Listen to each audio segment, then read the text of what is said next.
Достар, сіздер тез арада өздеріңіздің дикцияларыңызды жақсартқыларыңыз келсе, онда менің авторлық кітапшамды сатып алсаңыздар болады.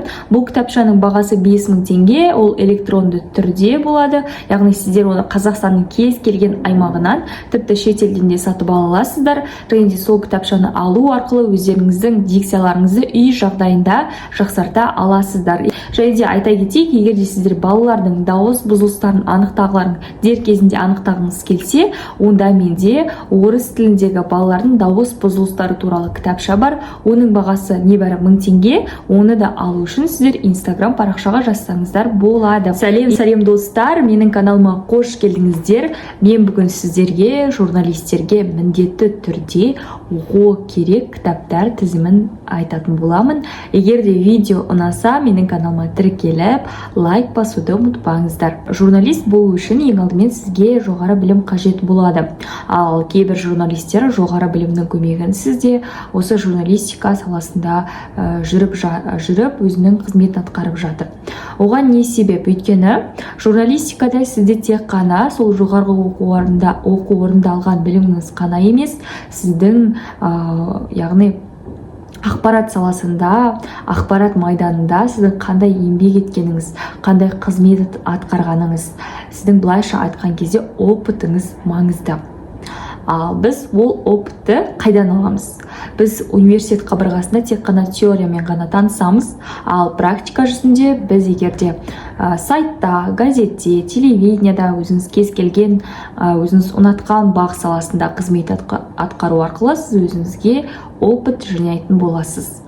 Ал біз бүгін сіздерге осы сіздер практика жүзінде қызмет атқарған кезде сізге көмегін тигізетін кітаптар тізімімен бөлісетін боламыз. Міндетті түрде бұл кітаптар сіздер де егерде журналист болам десеңіздер, оқып көріңіздер. Бізде ең алғашқы кітап бұл бізде іскерлік журналистика кітабы. Бұл кітап 2019 жылы басылып шыққан. Іскерлік журналистика кітабы жалпы қазақ тілінде жарық көрген ең алғашқы бизнес, кәсіпкерлік, іскерлік туралы жазылған тұңғыш кітап болып саналады.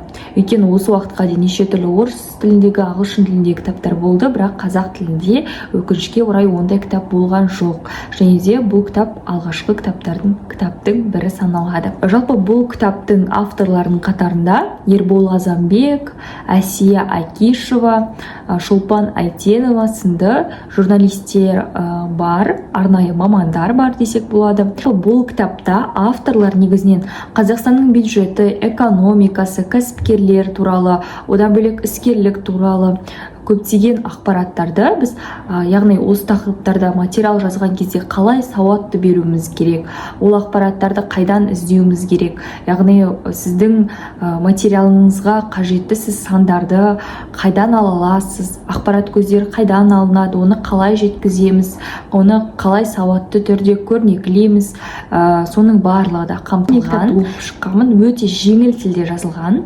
қарапайым тілмен сізге кәсіпкерлік туралы, бюджет, экономика туралы толық ақпарат беріледі. Және де бұл кітап менде бар, өйткені бізге осы кітаптың авторларының бірі Ербол Азамбек арнайы мен Тұран университетінде оқып жүрген кезде біздің университетке келген болатын. Сол кезде осы кітапты бізге сыйға тартқан. Сіздер де негізі бұл кітапты алып оқып көрсеңіздер болады, өйткені электронды нұсқасы да бар бұл кітаптың.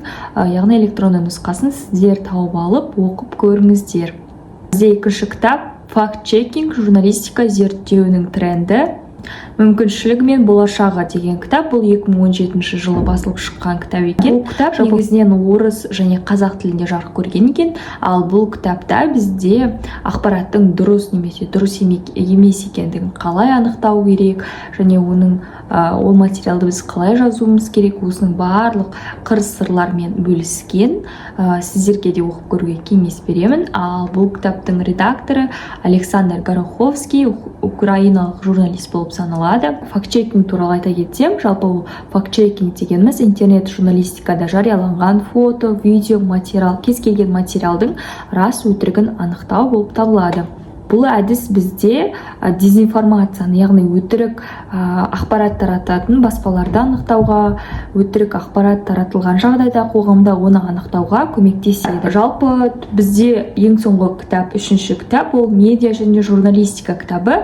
Бұл кітап бізде 2015 жылы жарық көрген, және де ол кітап бізде Қазақстандағы 100 кітап аясы жобасы аясында жарық көрген болып саналады, және де ағылшын тілінен аударма жасалынған. Жалпы медиа және журналистика кітабында жалпы журналистер туралы ақпаратты қалай тарату керек, қалай беру керек, қалай кәсіби журналист боламыз, және де журналистердің этикасы жайлы да ақпараттар қамтылған. Жалпы сіздер де егер де болашақта журналист боламын десеңіздер, міндетті түрде осы кітапты оқып көруге кеңес беремін. Және де журналист болмасаңыз да, жай ғана өзіңізге қызықты болу үшін, егер де медиа саласында қызығатын болсаңыз, немесе осы сіздің салаңыз, сіздің мамандығыңыз медиа саласына жақын болса, онда осы кітапты оқып көруге болады. Ал бұл кітаптың авторы бізде Джейсон Бейнбридж болып табылады. Достар, егер де бүгінгі видео ұнаса, менің каналыма тіркеліп, лайк басуды ұмытпаңыздар. Келесі кездескенше аман сау болыңыздар.